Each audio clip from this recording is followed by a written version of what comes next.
The Interstellar Coalition had, over the course of 17,000 years, managed to solve virtually every inconvenience the universe could throw at a sentient being. Hunger, synthesized nutrition cubes calibrated to individual metabolic requirements. Thirst, hydration gel packets with optimized electrolyte matrices. Cold, well, cold was something that happened to planets, not to people. People had environmental suits, thermal regulators, and climate-controlled habitats that could maintain a balmy 21 degrees Celsius while sitting in the middle of a methane blizzard. The result of all this technological triumph was predictable. Nobody in the civilized galaxy had the faintest idea how to actually survive without it. Why would they?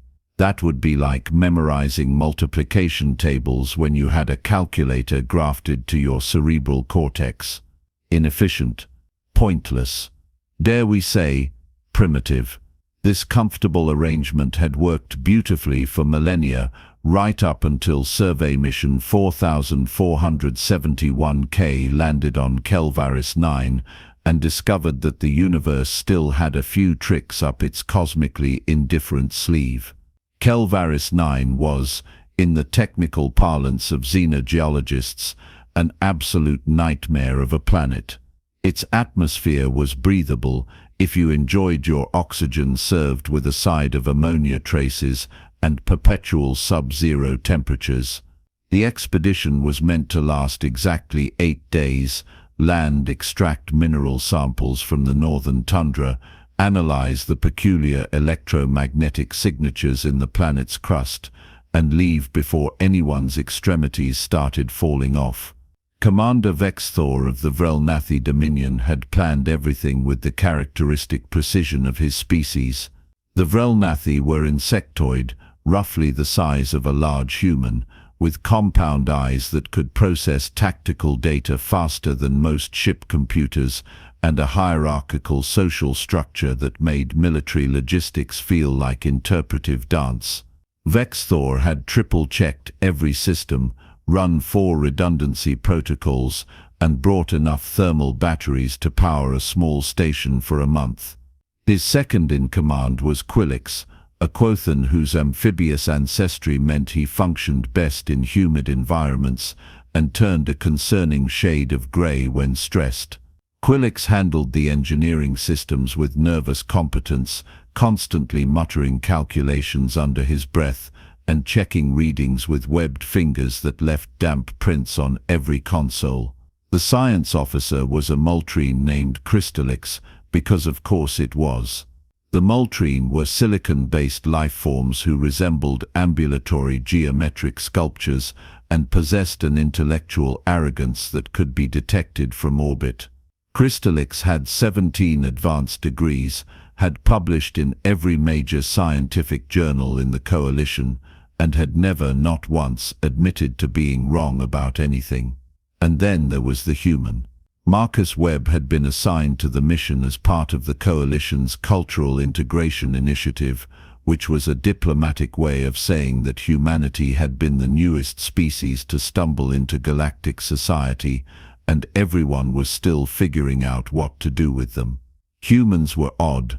They fell into the uncanny valley of galactic civilization, advanced enough to have developed faster than light travel, but still carrying around this bizarre attachment to their pre-technological past.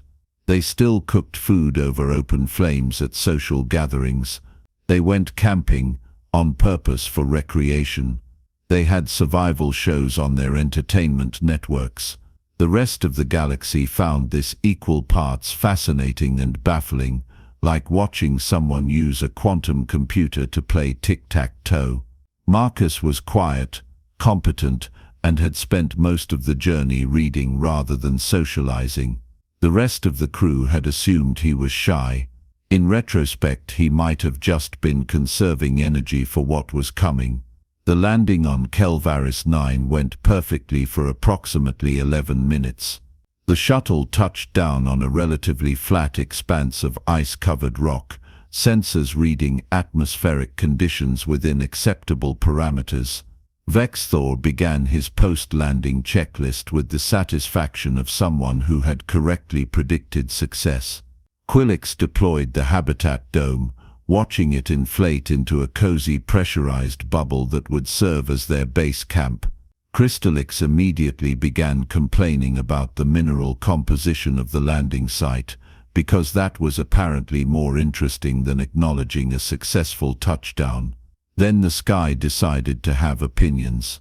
The electromagnetic storms native to Kelvaris 9 weren't supposed to reach the surface. They were supposed to remain in the upper atmosphere, doing their mysterious electromagnetic storm things without bothering anyone. The surveys had been clear about this. The data had been peer-reviewed. The data, it turned out, was having a bad day. The first pulse hit like an invisible hammer, scrambling every electronic system within a 100-meter radius. The habitat dome's support structure collapsed like a punctured lung. The thermal regulation system sparked, smoked, and died with a sound that suggested they would not be coming back from this particular technical difficulty. The distress beacon, their primary lifeline to the orbital station, emitted one sad chirp and went silent. Vexthor's mandibles clicked in what might have been cursing in his native language. Quilix turned from his usual healthy blue-green to a pale, sickly grey. Crystallix's crystalline structure actually dulled slightly, which for a Moltrine was the equivalent of a panic attack. Marcus looked at the sky, then at the collapsed equipment, then said something that sounded like a very human observation about fecal matter and fans.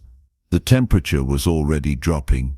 Without the thermal regulators, the crew was experiencing Kelvaris 9's natural climate for the first time, and Kelvaris 9's natural climate had all the warmth and hospitality of a loan shark's smile. The wind cut through their environmental suits like they were fashion statements rather than survival equipment. Vexthor immediately began coordinating. This was what commanders did. You assessed the situation, prioritized survival factors, and delegated tasks based on crew specializations. He assigned Quilix to attempt repairs on the thermal systems. He directed Crystallix to calculate their survival duration based on current temperatures and remaining power reserves. He instructed Marcus to inventory their supplies. These were all very logical, very reasonable responses to the situation. They were also completely useless. Quilix discovered that the electromagnetic pulse had fused critical components in the thermal regulators. Without replacement parts which were naturally back on the orbital station, repairs were impossible. His webbed fingers were already going numb, making fine manipulation a joke. Crystallix's calculations were precise and thoroughly depressing. At current temperature decline rates, they had perhaps 18 hours before hypothermia equivalent conditions would begin causing system failures in various crew members. The Quithen would go first, being amphibious. The Vrelnathi could last longer, but not much. Crystallix himself might survive 30 hours, though survival would be a relative term. The human's tolerance was an unknown variable, which Crystallix noted with academic irritation. Marcus returned from the supply inventory with equally grim news. They had plenty of food frozen solid in its containers. They had water also frozen. They had survival blankets that were designed to work in conjunction with thermal regulators, not replace them. So there they were, four highly educated, technologically advanced representatives of galactic civilization, stranded on a frozen rock and slowly discovering that knowledge of quantum mechanics doesn't actually warm your extremities. Vexthor was attempting to formulate a backup plan when he realized the human had wandered off. Marcus had simply turned around and started walking toward the scraggly forest of frozen vegetation about 50 meters from their landing site. He didn't announce his departure. He didn't ask permission. He just left, moving with purpose toward the twisted, ice-covered trees that dotted the landscape. The The crew watched him go with varying degrees of concern and confusion. Has the human succumbed to cold-induced delirium? Crystallix asked, his voice carrying that particular tone of scientific curiosity that suggested he found this development academically interesting rather than personally distressing. Should we retrieve him? Quillix's voice shook slightly. Whether from cold or stress was unclear. Vextor's compound eyes tracked the human's movement. In his experience, humans did inexplicable things, but they usually had reasons. Usually, we wait. If he does not return within 10 minutes, I will pursue. 8 minutes later, Marcus emerged from the tree line dragging something behind him.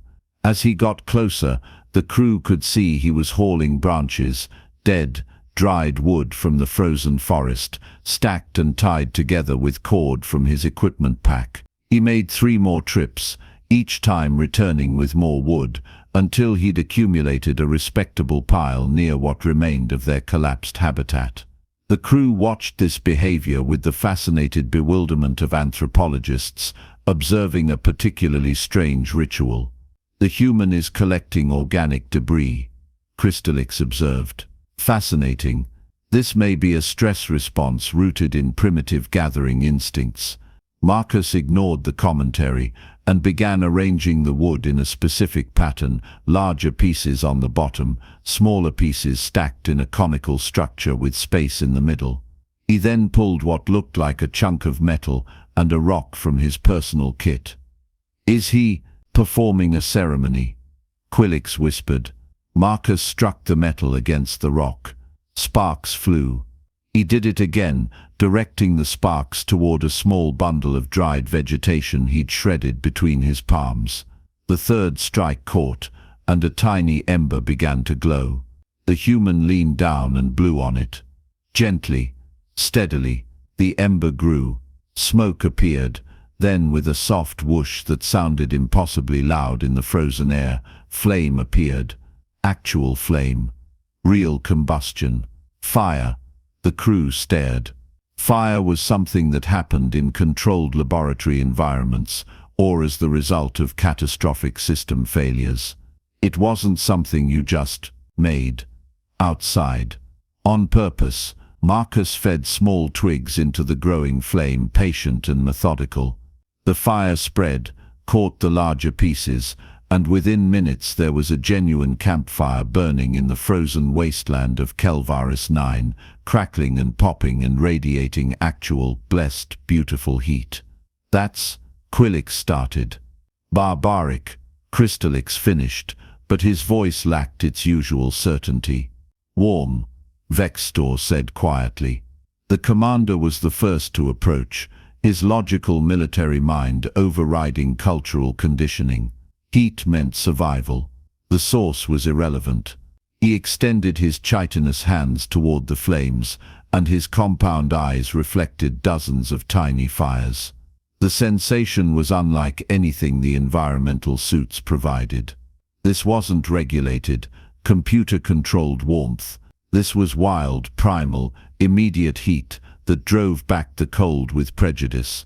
Vextor's exoskeleton, which had been stiffening in the cold, began to loosen. His joints moved more freely. Quillix approached next, his amphibious nature drawing him to the warmth, like a moth to a flame. As heat touched his skin, color began returning. The sickly gray faded, replaced by healthier blue-green tones. His nictitating membranes, which had been stuck half-closed, began functioning normally. Crystallix held out longest, but even silicon-based pride couldn't withstand the reality of the cold seeping into his structure. He approached the fire with the air of someone conducting an experiment, extending one crystalline hand toward the heat. The fire's light refracted through his structure in unexpected ways, creating dancing rainbow patterns. Combustion of organic material releasing stored chemical energy as heat and light, he said, his voice carrying less condescension than usual. Theoretically sound, though I hadn't considered its practical application in survival scenarios. It's called a campfire, Marcus said, feeding another branch into the flames. Humanity's been doing this for about 1,000,000 years, give or take. The crew arranged themselves around the fire in a rough circle, the xenobiological equivalent of cave dwellers. They sat there, 4 representatives of spacefaring civilization, warming themselves over burning wood like their ancestors had done for countless generations. Well, one of their ancestors anyway. How long will it burn? Vextor asked, the tactical part of his brain already calculating resource management. Long as we feed it, Marcus replied. There's plenty of dead wood in that forest. The trees here die standing up, freeze-dried basically. Burns pretty well once you get it going. You just knew how to do this? Quillix asked, wiggling his fingers in the warmth. Marcus shrugged. My dad took me camping every summer growing up. Insisted I learn the old ways, as he called it. How to start a fire, build a shelter, find water, navigate by stars. Said technology was great until it wasn't, and then you better know how to not die. A wise philosophy, Vextor said, though I confess I considered such skills archaic curiosities rather than practical necessities. Most people do, Marcus agreed. Right up until they need them. The fire crackled agreement, sending sparks spiraling up into the darkening sky. 4 hours later, a new problem emerged. Food. The nutrition cubes the coalition provided were marvels of efficiency, perfectly balanced macronutrients, optimal vitamin content, and designed to be consumed at room temperature. They were currently frozen into inedible blocks that had the consistency of crystallized regret. Quillix held one up to the firelight, examining it like it had personally betrayed him. I cannot consume this. My digestive tract cannot process frozen solids. None of us can, Vextor said. Our metabolism requires the nutrients in these, but in their current state. Marcus took the cube from Quillix, examined it, then stood and walked back to the wrecked habitat. He returned with a metal container from the science equipment, something that had been used for collecting mineral samples, and a sealed bag of the nutrition cubes. He packed snow into the container along with several cubes, then placed the entire thing directly into the fire's coals. Crystallix made a sound like 2 rocks grinding together. You're contaminating the sample equipment. Contaminating it with dinner, yeah, Marcus said. The molecular structure of the nutrition cubes will be compromised. Crystallix protested. The heat will denature the proteins, alter the carbohydrate chains. It'll make them edible, Marcus interrupted. And that's kind of the point right now. This is destruction of resources through uncontrolled thermal application. Crystallix insisted, but his protests were getting weaker, mostly because something was starting to smell good. The frozen cubes melted into the water, creating a thick liquid that began to bubble as it heated. Marcus had dumped in several cubes, along with some kind of powder from his personal supplies that he called salt, and another packet he labeled protein supplement, but looked suspiciously like it came from human food stores. The smell intensified. It was hitting olfactory sensors that the crew members hadn't even realized they possessed. Quillix's nostrils flared. Vexthor's antenna twitched.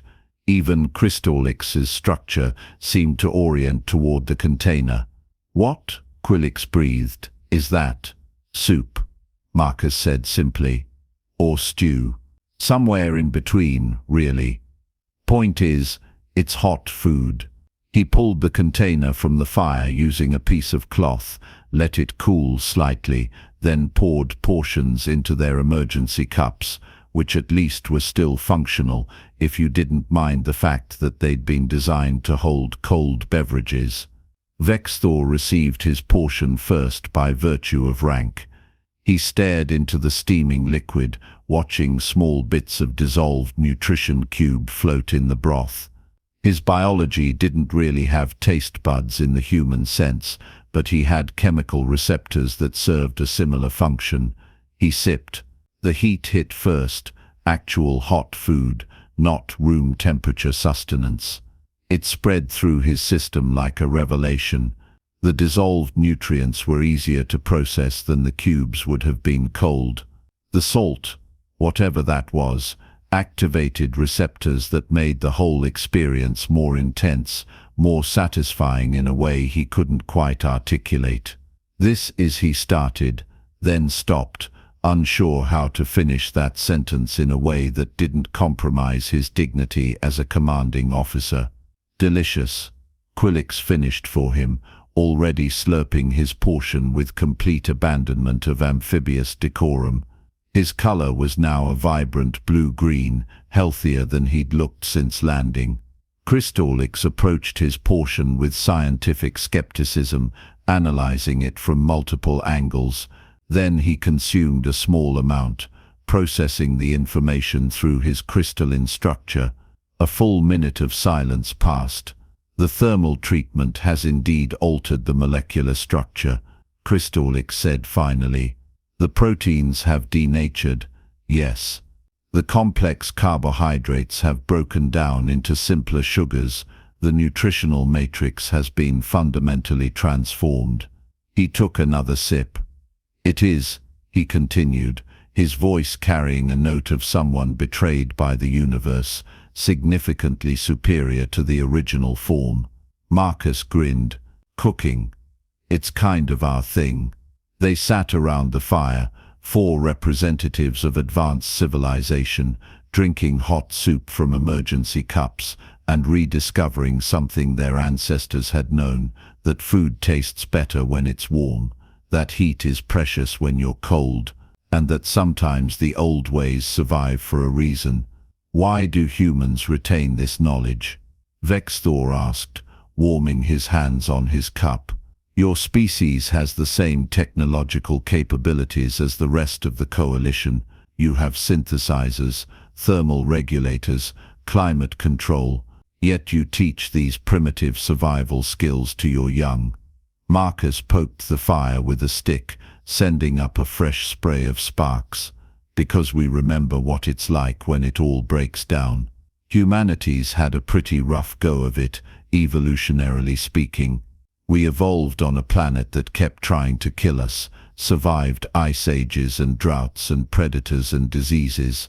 We clawed our way up from caves to space stations, and along the way we lost a lot of people who thought they didn't need to remember the basics. He fed another branch into the fire. My ancestors didn't have thermal regulators when they crossed into new continents. They didn't have synthesizers when they explored deserts and mountains and frozen tundra.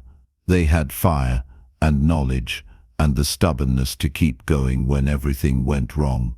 And that's encoded in us, culturally if not genetically.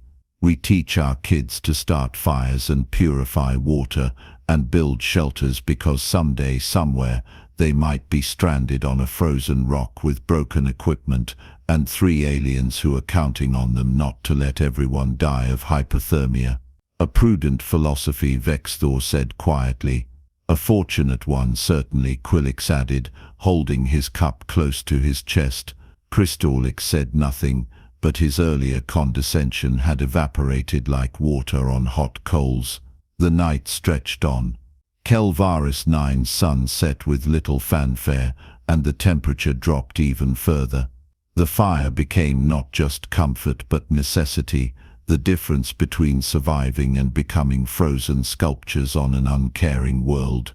Marcus taught them to maintain it, how to feed the flames without smothering them, how to arrange logs for maximum burn time, how to recognize which wood was dry enough to burn and which would just create smoke. It was primitive knowledge, Stone Age technology, and it was keeping them alive. Quillix proved surprisingly adept at fire management, his amphibious nature giving him an instinctive understanding of elements and their interactions. Vexthor approached it with military precision, treating the fire like a tactical resource to be managed and optimized. Even Crystallix participated. though he insisted on analyzing the combustion process and providing running commentary on the chemical reactions involved. They took turns sleeping in shifts, staying close to the fire's warmth. The survival blankets, useless on their own, worked adequately when combined with radiant heat from the flames. Marcus showed them how to arrange rocks around the fire to absorb heat and provide warm surfaces to lean against. Around the third hour of darkness, with the fire burning steadily and the crew settled into a rhythm of survival, Quillix voiced what they were all thinking. "We would have died without you," he said quietly. "Without this knowledge. Without fire." Marcus shrugged, uncomfortable with the weight of that statement. "You would have figured something out." "Smart people." "No," Vexthor said firmly. "We would not have. We would have followed proper protocols, attempted proper repairs, and died properly because we forgot that survival is not always about following proper procedures. Our civilization's greatest strength has become its greatest weakness," Crystallix added, his voice unusually humble. "We have optimized ourselves into helplessness." "Not helpless," Marcus corrected. "Just specialized. Nothing wrong with that. But yeah, doesn't hurt to remember the basics." As dawn broke on Kelvaris 9, painting the frozen landscape in shades of pink and gold, a rescue ship descended through the atmosphere. The orbital station had detected the electromagnetic storm and sent a recovery team as soon as it was safe to fly. They found the crew alive, warm and gathered around a roaring campfire that looked like something from a historical documentary. The rescue team's confusion was palpable. There were no protocols for finding survivors engaged in pre-technological survival practices. "Report status," the rescue commander transmitted, clearly trying to process the scene before them. Vexthor stood, brushing ash from his environmental suit. 4 crew members alive and functional. Equipment damaged beyond field repair. 0 casualties. "And the combustion phenomenon. That," Vexthor said, with what might have been the first genuine respect in his voice, "is what humans call camping." The trip back to the orbital station was quiet. The crew was processed through medical, debriefed by administrators, and cleared for duty with clean bills of health and a fascinating story that would circulate through Coalition channels for months. 6 weeks later, a directive came down from Coalition Command. All survey missions to potentially hostile environments would now include supplementary survival training in their pre-mission preparation. The training covered primitive fire starting, water purification, shelter construction, and basic resource management without technological support. The courses were taught primarily by human instructors. Enrollment was mandatory. 17,000 years of technological advancement, and the galaxy's most sophisticated civilizations were learning to rub sticks together from the species that still cooked meat over open flames for fun. Vexthor attended every session of the course offered at his station. He took meticulous notes. He practiced starting fires until he could do it reliably.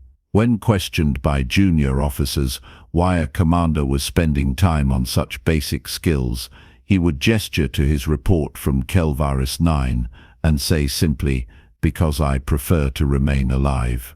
Quillix developed an unexpected hobby, building small fires during his off-duty hours and experimenting with different materials. He claimed it was meditative. His colleagues thought he was having some kind of breakdown. He stopped caring what they thought. Crystallix published a paper on the thermodynamic efficiency of wood combustion for emergency survival scenarios. It was peer-reviewed, widely cited, and included detailed chemical analyses of various organic combustion materials. He never quite admitted he'd been wrong about primitive technology, but the paper's conclusion suggested that sometimes the most sophisticated solution was remembering what had always worked. Marcus went back to his normal duties, assigned to another survey mission within the month. He packed his fire-starting kit alongside his plasma cutter and his quantum communicator because habits formed over 1 million years of evolution were hard to break. The galaxy continued spinning, stars continued burning, and civilizations continued advancing. Technology marched forward as it always did, solving problems and creating new ones in equal measure. But now, in the cargo holds of coalition ships, next to the quantum sensors and electromagnetic scanners and climate control systems, there were emergency kits. And in those kits, among the survival blankets and nutrition cubes and distress beacons, there was always a fire-starting kit, just in case. Because the universe had taught the galaxy something that humanity had known all along. Progress is wonderful, technology is essential, and civilization is a triumph of sentient will over cosmic indifference. But it never hurts to know how to start a fire. The irony was not lost on anyone. The youngest species in the coalition, the newest kids on the galactic block, had taught everyone else the oldest lesson in existence. Survival isn't about having the best technology. It's about remembering what to do when the technology fails. And on frozen worlds across the galaxy, when crews huddled around emergency fires and ate hot meals from heated containers, they thought about a human on Kelvaris 9 who had dragged wood from a frozen forest and reminded everyone that sometimes the primitive solution is the one that keeps you breathing. The fire crackled, as fires do, indifferent to species or civilization or the march of progress. And that, more than any quantum drive or artificial gravity or faster-than-light communicator, was a technology that would never become obsolete.